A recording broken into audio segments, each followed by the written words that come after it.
എല്ലാ ദിവസവും ചൊല്ലിയാൽ ജീവിതം അടിമുടി മാറുന്നൊരു പ്രാർത്ഥനയാണിത്.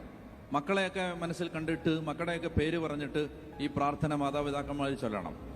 നമ്മുടെ ജീവിതത്തെ മുന്നിൽ കണ്ടുകൊണ്ട് നമ്മൾ തന്നെ പറയണം. ഈ പ്രാർത്ഥന വളരെ ശക്തമായ പ്രാർത്ഥനയാണ്. ഈ പ്രാർത്ഥനയുടെ ഒടുവിൽ അവസാനത്തെ വരി ഇങ്ങനെയാണ്: അവന്റെ പ്രാർത്ഥന ദൈവം കേട്ടു.